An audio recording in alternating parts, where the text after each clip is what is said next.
पाकिस्तान की नापाक साजिशें अब इस्लामाबाद में भारतीय उच्चायोग तक पहुंच गई हैं। पाकिस्तान ने उच्चायोग के 2 कर्मचारियों को हिट एंड रन केस में पकड़ा है। अस्सलाम वालेकुम, मैं हूं फैसल तारड़। आज के दिन भारतीय मीडिया की चीखें निकल चुकी हैं। ये कोई मीडिया का डायलॉग नहीं है कि भारत की चीखें निकल चुकी हैं, बल्कि वाकई ही भारतीय मीडिया चीख रहा है, चला रहा है और शोर कर रहा है। दुनिया भर में वावेला कर रहा है और दुनिया को ये बता रहा है कि पाकिस्तान ने सफारती आदाब ही भुला दिए, पाकिस्तान के अंदर सफारती आदाब ही नहीं है। तो आज की इस वीडियो में मैं भारतीय आवाम से मुखातिब हूँ, भारतीय मीडिया से मुखातिब हूँ। जब आज से 1 माह पहले आपने हमारे पाकिस्तानी अमले को गिरफ्तार किया और कहा कि ये जासूस हैं, आपने उन्हें लहूलुहान किया और उनके जिस्मों पे नील पड़ गए, तब आपको नहीं पता था कि सफारती आदाब क्या होते हैं। तब आपको नहीं पता था कि कानून क्या होता है, इंसानियत क्या होती है। आपके केस तो इंतहाई डिफरेंट है। आपके 2 लोगों ने पाकिस्तानी मासूम शहरी को निशाना बनाया है, एक्सीडेंट किया है। तो पाकिस्तान ऐसा मुल्क नहीं है कि जहां पे आप बदमाशी करते रहें और आपको सजा ना मिले। अब दुनिया भर के मीडिया में, ना सिर्फ भारत में, दुनिया भर के मीडिया में ये खबर चल रही है कि पाकिस्तान ने हिंदुस्तान के अमले को यरगमाल बनाया है, 2 सफारती लोगों को गिरफ्तार किया है। भारत हर तरह से वावेला कर रहा है और भारतीय मीडिया पे जो चल रहा है मैं आपको सुनवा भी दूंगा कि ये ISI कर रही है। पूरी दुनिया जहां कोरोना वायरस के खिलाफ जंग लड़ रही है, वहीं हमारा पड़ोसी मुल्क पाकिस्तान भारत के खिलाफ अलग ही साजिश रच रहा है। भारत में आतंकी मंसूबों के नाकाम होने से बौखलाई पाकिस्तानी खुफिया एजेंसी ISI इस्लामाबाद में तैनात भारतीय राजनयिकों को परेशान कर रही है। अंतर्राष्ट्रीय कानून की पाक ने उड़ाई धज्जियां। इस्लामाबाद पुलिस ने अंतर्राष्ट्रीय नियम कानूनों को ताक पर रखते हुए भारतीय राजनयिकों को कथित तौर पर गिरफ्तार कर लिया। आपको बता दें कि डिप्लोमेटिक कानूनों के अनुसार कोई भी देश किसी दूसरे देश के कर्मचारी को गिरफ्तार करने से पहले संबंधित दूतावास को बताना जरूरी होता है।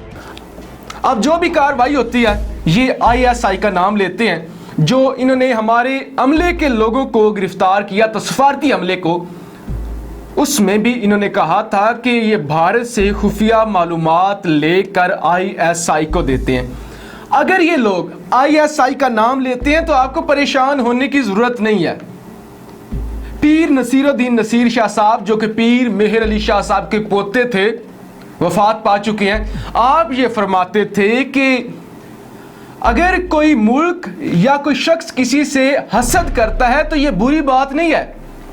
कभी किसी ने किसी कोड़े शख्स की, जिसमें कोई खूबी नहीं होती, उससे भी हसद किया है। हसद हमेशा उससे किया जाता है जिसमें कोई खूबी होती है। ये जो हर वक्त राग अलापते हैं ISI का, तो इसमें ISI के कमालात हैं जो इनको सरप्राइज देते हैं। और ISI का जिक्र सिर्फ यही नहीं करते, पूरी दुनिया करती है।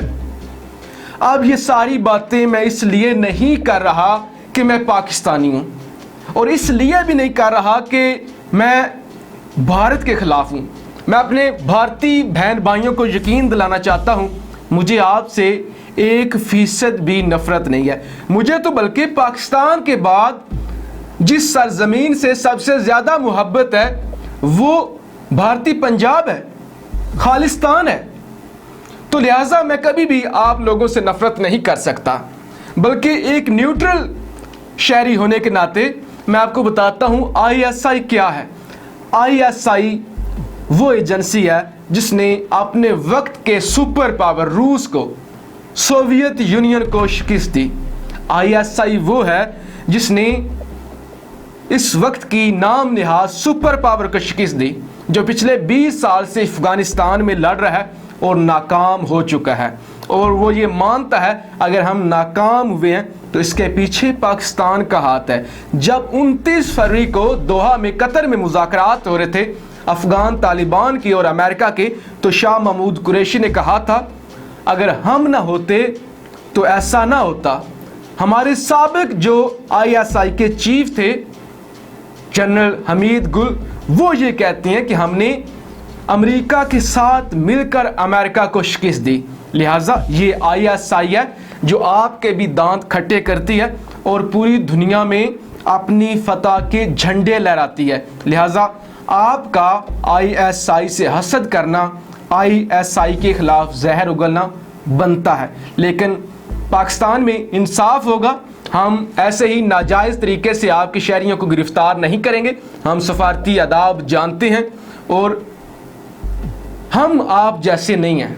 हम टिट फॉर टैट की पॉलिसी पे अमल नहीं करते कि आपने हमारे लोगों को गिरफ्तार किया था तो हम भी कर लें, बल्कि हमने तो आपका जो पायलट पकड़ा था, जो यहाँ पे हमें मारने के लिए आया था, हमने उसे भी चाय पिलाई थी, हमने उसका भी एहतराम किया था और उसे भी नया सूट पहनाकर इज्जत के साथ, अदब के साथ वापस भेजा था। लिहाजा हम में और आप में फ़र्क है। हम नफ़रत के बदले नफ़रत नहीं करते, हम नफ़रत के बदले भी मोहब्बत करते हैं। आपकी आज चीखें निकल चुकी हैं, आपकी और चीखें निकलेगी।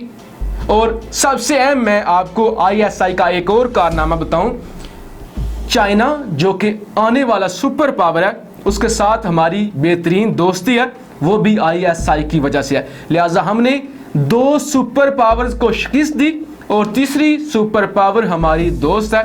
लिहाजा आपका ISI से जेलस होना बनता है। आपका मीडिया चीखता रहे, आप चलाते रहें।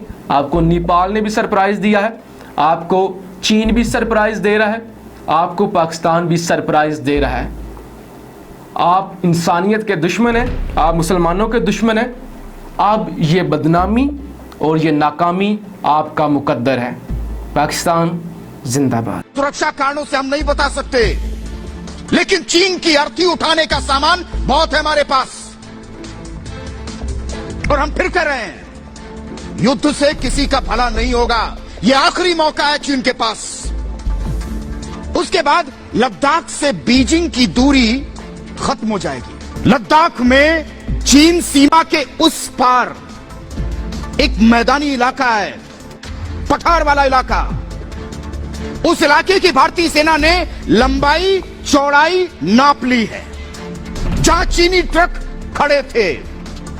और ये इलाका उतना बड़ा है जितने में चीन के 5000 बौने सैनिकों की कब्रें बन जाएं।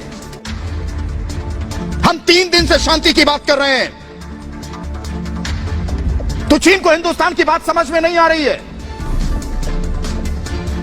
हम युद्ध नहीं चाहते हैं, तो इसे चीन हमारी कमजोरी समझ रहा है। और चीन ने हिंदुस्तान को क्या लंगड़ा खान का पाकिस्तान समझ रखा है कि जैसे ही चीन पाकिस्तान को डराएगा, इमरान खान कांपने लगेंगे। जहां इमरान को चीन कहेगा, इमरान वहीं खड़े रहेंगे। यह हिंदुस्तान है, हिंदुस्तान। चमगादड़ खाने वाले और उसका सूप पीने वाले देश के राष्ट्रपति को हम आज बताना चाहते हैं, अब अगर नहीं सुधरे ना, तो समझिए अंत की शुरुआत हो चुकी है। ऊंचाई वाले इलाकों में लगातार युद्ध अभ्यास करके चीन ये दिखाने की कोशिश कर रहा है कि उनके बौने सैनिक भी पहाड़ चढ़ लेते हैं। उसे पता नहीं कि हमारे सैनिकों को बर्फ में दुश्मन की कब्र बनाने में मास्टरी हासिल है। और हमने उस दिन भी कहा था कि अगर चीन शांति की बात कर रहा है, तो इसकी आड़ में कुछ और करना चाह रहा है। भारतीय से अच्छी तरह से जानता है, हमने 2 डिवीजन लद्दाख में तैयार कर रखी हैं और क्या क्या तैनात कर रखा है वो सुरक्षा कारणों से हम नहीं बता सकते, लेकिन चीन की अर्थी उठाने का सामान बहुत है हमारे पास और हम फिर कर रहे हैं। युद्ध से किसी का भला नहीं होगा, यह आखिरी मौका है चीन के पास।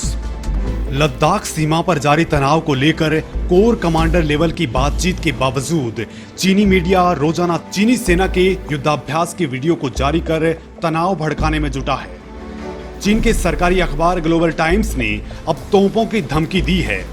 वैसे चीन आधिकारिक तौर पर तो शांति की बात कर रहा है, लेकिन अपने सरकारी मीडिया के जरिए सैन्य अभ्यास की तस्वीरें और वीडियो जारी कर दबाव की रणनीति पर काम कर रहा है। पहाड़ों के ऊपर युद्धाभ्यास और टैंक की वीडियो जारी करने के बाद अब ग्लोबल टाइम्स ने अत्याधुनिक तोपों की धमकी दी है।